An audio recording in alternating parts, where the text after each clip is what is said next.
If you want Colts talk all year long, you're in the right place. Fires upfield into the end zone, and it's caught. Jelani Woods, touchdown! He's going to fire upfield. It's broken up, tipped, and intercepted by the Colts. This is the official Colts Podcast, giving you an updated look at what's new with the Horseshoes. Colts have it. Interception. 2 seconds left, and the Colts are going to win. In the Indiana Union Construction Industry radio studio, let's get the podcast started. Do we sing Christmas carols in the Overton / Stankevitz households like throughout the month of December? Is there any time where you guys are like, hey, honey, bop, bop, bop, and you guys are on the same page? You're singing a Christmas carol with the kids, with the anything like that out of you guys? No. No? Yeah, I mean, I'm talking about singing, guys. I'm not. You don't want to hear me sing. Is this going to start the podcast? No. This would be good to start the podcast. Well, we can do that, but I would like to hear you sing, but that's a different podcast, I guess. But that Larra, sounds like I something did hear JJ sing, actually. That's a good point. Larra did hear me sing. Recently. That does In not Nashville. At Santa's Pub, in fact. Oh, the famous Santa's Pub. Uh-huh. Okay, can you do me a favor and sing a little bit right now to start the official Colts podcast? No. Well, but you do it at Santa's Pub in Nashville in front of an audience. Correct. He brought the house down, might I add. Oh. Night Moves. Night Moves by Bob Seger. Oh, talking. Best part about that song is the last 2 minutes, you're just going, Night Moves! Over There and it over is. again. See? There you it go. is. Good job. The official Colts podcast, that is the greatest crooner so far on this show. It is JJ Stankevitz and, of course, Latte Larra. Overton is here, guys. The Colts, let me just say this and kind of steer this ship a minute before you guys take the reins. Colts got the brakes beat off them in Cincinnati from a lot of different angles, and it happens in the NFL. We're going to touch on that a little bit, but I want to concentrate on where we are at right now. Like all Colts fans out there are wondering what must be done to secure a playoff berth. It does start in Pittsburgh, or starts with Pittsburgh, obviously. Got to get that one. But there's a lot of scenarios around there, JJ, that how much the Colts can go from like a 41% playoff contender to, let's get that over 50% or over 60%. Yeah. Starting with the Saturday game against the Steelers. Well, hold on. Anything can happen. Look at what happened this past weekend, even into Monday night with Miami Come on. losing to Tennessee. Come on. Did you see that teams were like 0-767 when trailing by 14 points in the fourth quarter? With 3 minutes to go. Yeah. Yes. Until the Titans won that See, game that's last night. ridiculous in the NFL. Think Isn't about that all nuts? the great players and great teams and stuff. And Tennessee did that last night. That was incredible to watch. I'm just saying, I'm not a big Titan fan, but Will Levis, a rookie quarterback, and then the dunderhead plays that Mike Vrabel's team was doing, and then to shift that thing. I mean, it's tough to root on Tennessee when you're watching, a primetime game. But last night I was like, all right, boys, you're doing But yeah, it. all of a sudden now Baltimore is the team with the best record in the AFC. Colts have a win over them. Fun Yeah, fact. exactly. The Dolphins could get dragged into the wild card race if they lose another game and all of a sudden then they lose to Buffalo. If Buffalo goes on a run, we have no idea what's going to happen. That's If you why would've the told me- NFL is the greatest reality Correct. show in the world. correct. I do not need Bravo. I do not need E. This is all I need. I do know some people who like both Bravo and the NFL. They exist. Real Like my wife. Housewives, ever seen it? I'm sorry, I know we're No. talking I football. have, you? yeah. No. Below Deck, ever seen it? I have seen Below Deck. I like Below Deck. Yeah, I like Below Deck. I'm more much okay. more. I'm more Vanderpump Rules, like legitimately good. I'm like, I'll watch that. It's good. I won't deny Just it. read about it, never seen it. Summer House is great for just hating on everyone in it and being like, you all have miserable lives and my life is better than yours, even though you're richer than me.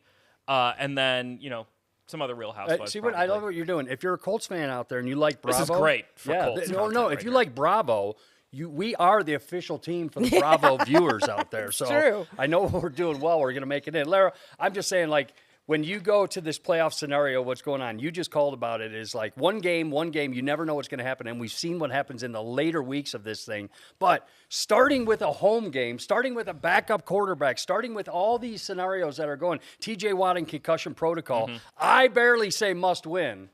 I mean, on the pregame radio show at least. But here I'm calling it must win for your playoff chance. Well, because of the crazy schedule this week, losing a day, Tuesday becomes the typical quote-unquote Wednesday. So we just had open locker room, which we don't often have on a Tuesday. But what I can tell you is in the conversations, we were all in there, all of the guys were saying, you got to treat this like a playoff game. There is that mentality in this building this week. And I actually, bear with me, I kind of think the I don't want to say the best thing that could have happened, but I think that this team will draw incredible motivation off of what happened in Cincinnati last Sunday, because you looked at this stretch. They were on the 4-game win streak. It was unlikely you were just going to win out the rest of the way. So if there was a game where you were going to come out and not have your best brand of football in all three phases, all right, you got it out of the way. Now clean up all of those things, figure out the ways that Cincinnati beat you. And, obviously the effectiveness with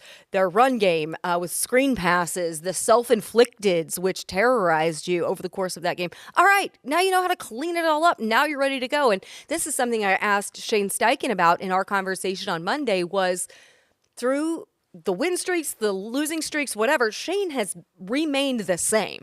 So even keel, treats each week the same, each day the same. And I asked him how that benefits a week like this to be able to shelve that Cincinnati loss. And you know that your guys aren't going to be too low coming off of that and aren't going to get up too high with the implications on the line. That feeling and that mentality of the head coach has already resonated with them through what they've endured already this season. Also, show me a team that's battled through more adversity this year than the Indianapolis Colts have. Yeah, a loss against the Bengals stinks. You've found a way to come out and, be galvanized through every other adversity you've had this season. Why not this? That's kind of what the wild card race is turning into, is who can get through these body blows the best. Cleveland right now, all of a sudden, Joe Flacco and Jake Browning are playing the best two quarterbacks in this wild card race, but that could change in a week. The Steelers, the team the Colts are playing, that's sixth, one spot ahead of them currently, just lost back-to-back games to 10 lost teams in the Arizona Cardinals and New England Patriots. Oof. We have the Texans just went to New York and lost 30-6 to the Jets. Zach Wilson diced up their you have no idea. None. Did you see Zach Wilson's comment afterward when he was like, what's the worst that's going to, because they were asking him about how do you come out and just play that way? And he was like, well, I just think of it as, what's the worst that's going to happen? I get benched again. Again, right. I love that. This kid, of course, say what you will. He's had a ton of kind of controversy, surrounding him and people saying, oh, he doesn't want to start again and all of that. But I was like, okay, I love this. I love it. Just a little bit brazen. We're like, well, what now? Why not me, to come out and have that? They're a little bit dangerous, you know? I mean, and the Jets are going to have a big impact on the wild card race because they play the Browns and the Texans coming up.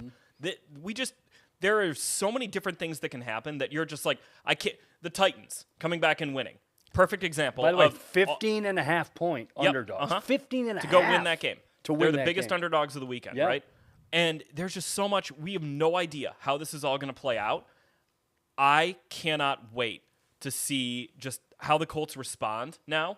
That, they on this 4-game winning streak, you kind of got knocked down a little bit. How do you respond? This is where Shane Steichen's leadership of this team can really shine. Right. You just lost by 20. You know what? Steelers, they just lost a bad game. Texans, they just lost a bad game.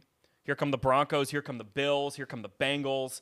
But how do you kind of rise above all that now? Questions to be answered. JT, what's the latest? Questions to be answered. EJ Speed, what's the latest? These are impact players, especially EJ, when I'm talking about what he means to a defense, Larra. Braden Smith, we're talking about that. We saw a free agent. Could you get Juju Brents back? Right. Could we get Juju Brents? So, this is this must-win scenario. It is. But Pittsburgh, is my point, is in the similar position as we are. They're neck and neck with us. So everything that we're saying is the same thing on them. The one thing that scares me, I want your input on this, especially you, because you hear, not that Larra, both you guys are right there. You're the announcer of Lucas Oil Stadium, and you're down on the field. This team travels. Oh. This black and yellow community travels. Bring it on. And this time of year where it's a must-win scenario, that's the part that I'm Colts fans, you got to be loud out there. You got to make your presence felt. Because there are Steelers fans who are in mid-Ohio who are like, oh, wait, the drive to Indianapolis is easier, than going up to Pittsburgh. Might be, easier to get tickets. Or a lot of people who I've heard say, oh, this was our Christmas gift. Right. This is what we did. You were doing this as a family, making sure that this was a priority. Oh, yeah, that's the thing. Is not only do Steelers fans travel well, they are everywhere. Right. Bring it on. Bring it on. The crowds at Lucas Oil Stadium have been awesome this year. Bring it on. Bring your terrible towels. Bring your sandwiches with French fries. Don't bring those. I don't care. Don't bring Bring your sandwiches with French fries and coleslaw. I don't care. I'm the sandwich. That's Colts true. fans are going to be louder, much louder. And you're saying bring the Pamani sandwiches or whatever they're called. No, leave Pamani them. brothers. Here's a sandwich with some meat and some more carbs in it. Go for it. And French fries on the It's sandwich. better than Skyline Chili though. In the AFC North, if you're looking at AFC North cuisine, it's better I than just Skyline had a Chili. conversation with Ryan Kelly about Skyline Chili, actually. Right He's a before we got Cincy here. guy. I'm Does glad he you like brought it? Yeah. Oh, okay. So if you're from Cincy, Yeah. You're probably not a like fan. You're not a no, fan. no. Okay. Let's get back to the playoff thing. But no, I don't. I want to stay in the press box. You didn't like the press box food in Cincy because of Halftime with Skyline Chili. Yeah, the breakfast portion was great, but halftime with Skyline Chili, and I just want to stay here. Have you had it? For God's sakes, I'd like to say that I get no food at halftime. Those of us who are down She on doesn't. the field She don't doesn't. have any There's such working. amenities. But have you had it in general? I have had it in general. Okay, My husband is a big fan of the Skyline Chili. Here's the We actually secret. have a Skyline Chili ornament. Oh, that's On pretty our special. Christmas cactus It's great. at the Don't get me house. wrong. I'm not knocking it, but more sugar that you put in that chili, boy, the better it gets for a lot of people. I'm just saying. Have some cinnamon sugar beef with tomato sauce. Well, so it's actually a Greek recipe. Oh, I like it even more now. Yeah. okay. So- It's Little okay. Mediterranean, yeah. Yeah. Love like- it. I like So Greek that's food. like I kind don't of the like that. inspiration behind that, that cinnamon taste that you get to it. So yeah. Anyway, Skyline Chili, we're giving you your props. Some people love you, some people hate you. You know what I'm a but- big fan of is how they shred the cheese. Yeah, I it like is the good cheese. cheese. And It's then when really they put good cheese. And I also like the oyster crackers, and I'll take the little hot sauce. Larra, and just dab that on there. I'm sorry, I'm going to stay here. People are turning off right now. I don't Yeah, care. who But cares? but when you ask for cheese on something at Skyline, they're like this, and it's like a baseball size. It's like, have you seen the Papa John? John's with shakaroni, where he's like, he's like the shakaroni. He's like, I'm talking my size hand. And he You takes know, the- Johnny Bench could hold like 5 baseballs between his fingers. It's like that's the size of scoop that you got. Oh, of cheese. hold on. One great reference that was made. I got to give props to Matt Taylor because on the Gardner Minshew scramble, got hit kind of going out of bounds on Sunday. We were really trying to find a way to work in like a Cincinnati Reds or Pete Rose reference. And so I got into Matt's ear and I'm like, there's your Charlie Hustle. And he dropped it in right there. And I was like, yes, that was a win for me. I Nate wanted to get at least loves- one Pete Rose reference That's in right. on the day. Cincinnati Reds and Matt Taylor go hand in hand. Do we need to go into the indigestion that Skyline Chili caused us? I think not. Meaning into the game. Oh. I want to point out some things, or is it? No, I'm not going to beat a dead horse on this. Colts had so The many- horse ain't dead. Yeah, that's the horse true. ain't dead. Yeah, quarterback pressure is so minimal, no sacks. I mean, I could go down the list. Matt Gay, we can go down. This isn't the way that they play football, and that's the thing that I just want to make sure that Colts fans know that, hey, you got to get kicked around a little bit in this league, but it's the way you come back. It's a short week, and Shane Steichen at home, here we go. Then you get to 8-6, and you're literally in your own control of your own destiny from there on out, JJ, with very winnable games. Well, yeah. I mean, the Colts right now still control their own destiny. Sure. That's like the funniest part of this whole playoff race is that even though the Colts lost to the Bengals and they have the same record, the Colts have a higher seed because they have a better conference record. Okay, good. As one of 6 teams with a 7-6 record.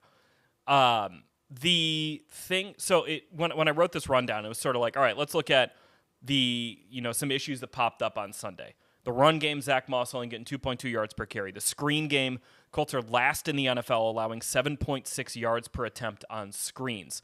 Matt Gay missing the PAT, the short field goal. You have a turnover on special teams. So kind of in all 3 phases. I don't even know. You had some issues. What were we on third down?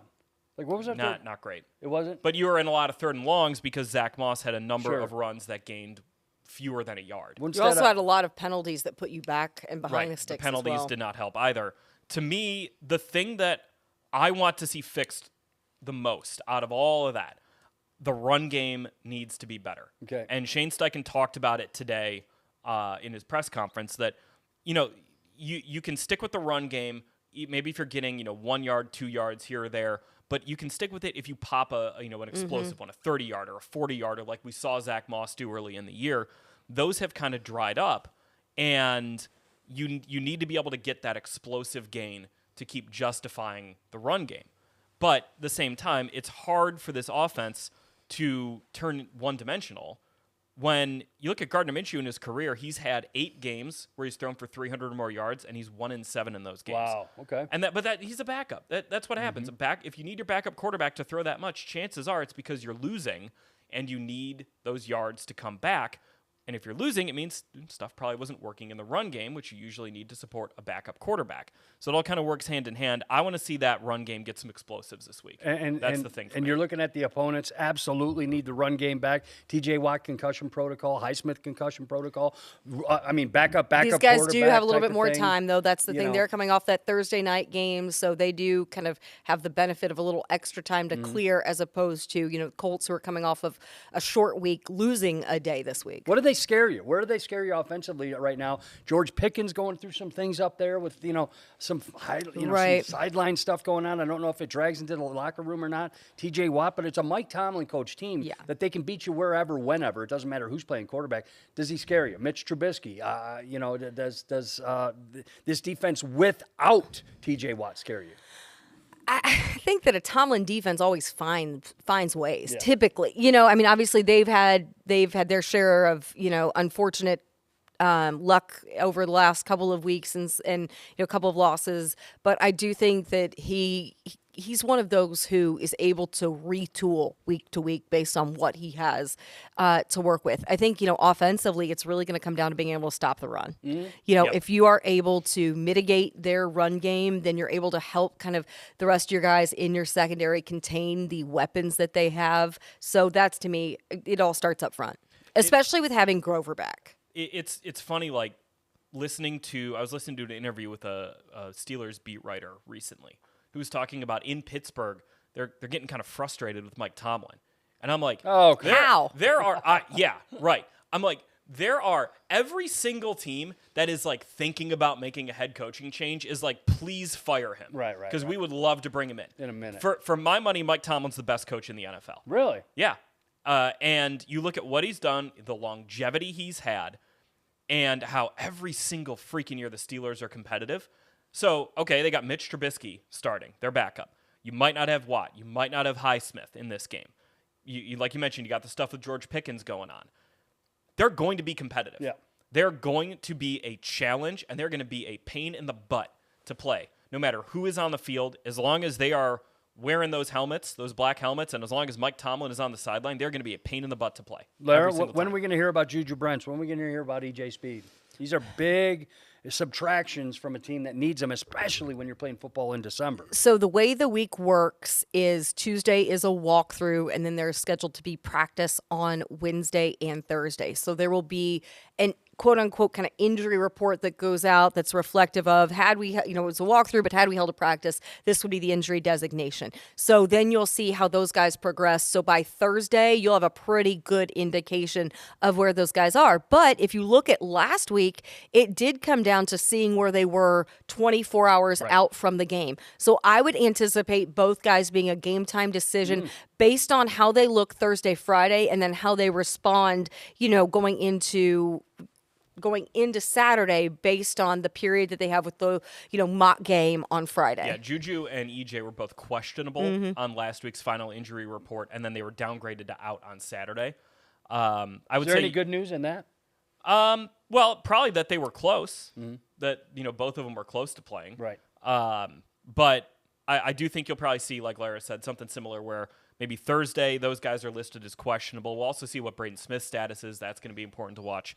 Maybe listed as questionable, and then, it could go right up to, an hour and a half before kickoff when inactives get announced at 3 o'clock on Saturday. Okay. Which I'm totally okay with, too, because the less you're able to indicate to Pittsburgh personnel, the better, Shane Steichen. Any seed of doubt you can put in. Shane Steichen asked about every single player if there's a chance they're going to play. He just goes, "We'll see." I love it. He does. He's given absolutely nothing. I tell you what, he is a veteran head coach. Yeah. In a rookie head coach campaign with some of these, because like you said, give away absolutely nothing. And why bother? What's the point? It's true, but I'm not being that guy because Jim Bob Cooter is a great interview. You guys know that all the time, but I always tease him because I've known him for so long. Is like, bro, you say the most of anybody who doesn't say anything. You know what I mean? Like, great job.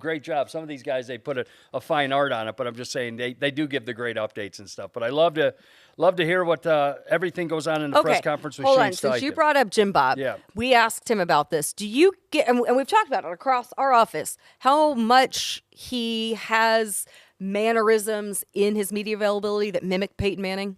Oh, yeah. Like in his cadence of how he talks and different things. Also, the Mic Up mashup that was released last Friday with Shane Steichen and Phillip Rivers with the that was funny. my Lara, gosh, who put exceptional. that together Yeah, for let's give him production? love. So that would be Matt Wilkening, who put that together, and appreciate our social team. Brent Hollerud had the idea and executed on all parties. So a great collaboration between our social team and production team to pull that off. One and the same almost by watching that video. These guys in the dialogue. wild, The right? one that got me. If you haven't seen the video, leg kick. go find it on. It's the leg kick. Yeah. It is absolutely the leg kick. It was incredible. All right, listen up. At Larra Overton, at JJ Stankevitz on Twitter X if you want to find out more. They cover the Colts better than anybody will. Also at Colts.com, you'll see and read both of them. Don't forget, coming up this week on the Colts Audio Network, Inside Football, Coach Rick Venturi. It's going to be out Wednesday now with blueprints to beat the Steelers. In this upcoming Saturday, another episode of the official Colts podcast. Yep, it's going to drop on Thursday. Apple Podcast, Spotify, YouTube. Matt Taylor, Casey Valier, Bill Brooks. They are previewing the Steelers. Instant reaction, this man right here, and Bill Brooks out Saturday night. Yeah, you're going to be out late. Potentially. You're going to be Saturday out late night or Sunday morning. You're We'll going to see. be out late with that late 4:30 kickoff there. I think you might go get maybe do the show from downtown at Harry and Izzy's bar. yeah. Why don't you go to Harry and Izzy's or something and do the show with Bill Brooks? Be That sounds nice, good to me. right? Yeah. Go watch a A Colts little- game. little loud. Burn a steak and talk some football afterwards. I'll make a couple calls.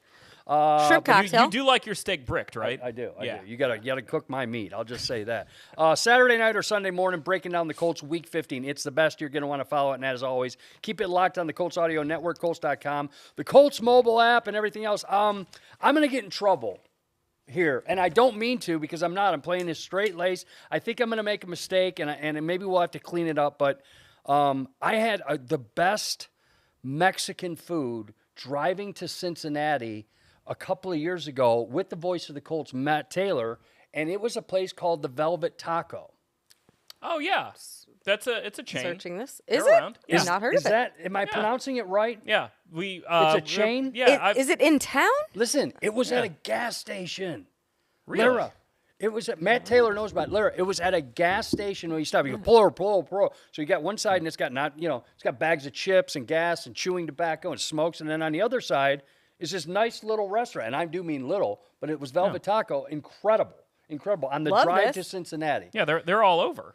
Are But they I don't. really? But maybe this is Where, maybe this though? isn't. Well, Ohio? Chicago, Indianapolis. There's one in Indy, I think, right? Come on, Double J. I've never seen It's one. great, whatever it is. But I thought I might have been pronouncing it wrong. But it is Velvet Taco. I remember that. Never mind. It's Texas, Georgia, and Illinois. Texas, Georgia, and Illinois. Okay. Because we had. I remember. So what eating was those your in route to Chicago. They're good. Cincinnati? I may have been not been on the chain Velvet Taco. Maybe Yeah, it's could it? something Maybe there. it was a smaller one. Hey, a little spin off. At Maytay Velvet Colts. Taco in Batesville, Isn't Indiana. it I at don't Maytay know. Colts? On At Twitter? Maytay Yeah, Colts. if you know what the name of that place is, that's not a chain with Velvet Taco, or maybe it is. It's still there connected to the gas station on the ride down. Anyway, I just wanted to talk some food. Guys, let's get out of here. We got one coming on Thursday. What do you got, I got Larry? one audible, okay? I would love to engage our viewing, listening audience in some banter, some commentary on Twitter, X, whatever, YouTube. Best white elephant gift you've ever received in a holiday gift exchange. Doing a fun little one within the department. Explain it. What is it? Just you buy it and you don't know who's getting it? Correct. Right. Correct. And then there's always the opportunity. So you will draw numbers, say you have 10 people involved. Everyone draws a number.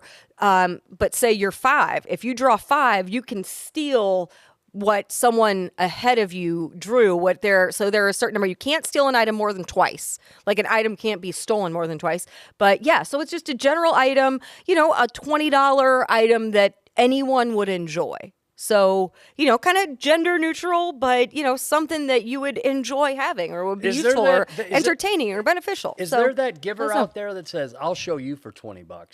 I'll show you. I'll get this. You'll never That was like the whole it. episode. That was the whole Office episode. Was it? It was Yeah. like, what's the worst $20 white elephant? Oh no, gift or that whatever? was like I'll show you, and you go and you spend more than. Oh the no, I limit, meant yeah. like Oh. something you'll never use, like you know what I mean, or is it always usually practical there? If you're amongst friends and family, so I guess so. I think it was all when we did this a few years ago, and I think everyone gave in good faith. I would say, people would- gave things Oh, that like a Yeti tumbler is like the to me, that's the ideal white elephant gift. I like something you're going to use, but it's not super expensive. But also, I don't know if I really want to buy that for myself. What about 3 20-pound bags of charcoal briquettes? No. That's tremendous. No. That's like $6.99 each. No. You know what I mean? That's like. Well, no. What if somebody doesn't grill? But like, what's a great? You know what is a great white elephant gift though? Lottery tickets. Usually, those are always a little scratch-off game. You have some fun with that. I pictured Jeffrey rolled up with 3 bags of Kingsford in here. Like, just like, here you go, someone who's a lucky one. Then they get trading. You know how White Elephant Day is. Everybody starts trading and stuff. He's like, I got a grill out back. I could use that. Well, who's grilling in want December? My scarf or... Oh, with this weather? Yeah, you mean in the 40s, 50s? I'll happily grill in December. Hey, get your hubby Tucker on this thing. You guys got a grill, I'm sure, don't you? We do. Okay, well, get him on that thing. Burn some steaks out there. 50 degrees. Let's go. All right, again, I can't get So out anyway, of here. let us know. Drop it in the comments because I need a little inspiration. White elephant gift. What is it again? What's the best? What's the worst? And our suggestions for us. May I ask also if you want to answer, are charcoal briquettes a potential positive white elephant gift where I think, yes, or other people think no.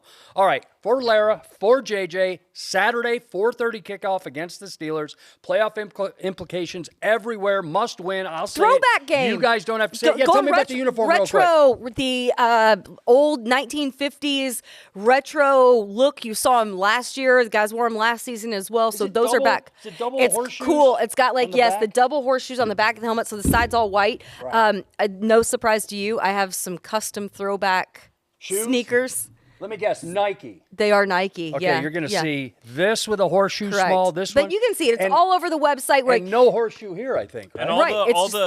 I think all the game presentation elements have like a throwback feel to so, it. the good bucking horse. I love that old school logo. I was even thinking about doing like the 1950s newscaster voice of like, please welcome head coach Mike Tomlin and the visiting Pittsburgh Steelers. He's running down the right side. He's tough to catch, and there's a fan that comes out. There's a penalty on the field. Looks like that player's a bad egg. Wear a blazer, a bad egg, a skinny tie. Let's put some goop in your hair and get it off. And JJ Stankevitz here. You hear some typewriter in the background. Yeah. Love to do it. I'm going to wear a 70s inspired throwback, I think, with some bell bottoms and maybe throw on the afro, get the hair poofed up. I would love to see How that. many collars? I would love. How many collars? 2 big ones. Yeah, 2 big ones. Yeah, Two big big ones. colors. All right, let's get out of here. I am, this is JJ Stankevitz, Larra Overton. Follow him on Twitter X at Larra Overton, at JJ Stankevitz, and Colts.com, of course. It's a big one. Colts fans, do not get overblown by the Steelers nation that is going to come in here. Whether you like it or not or hearing it, they're going to be here. So you guys make sure that you're louder than them. It's simple. Let's win in the stands, and then we can watch our team win on the field. Guys, enjoyed it. Thank you very much. We'll see you next week. Colts.com for the latest, as always.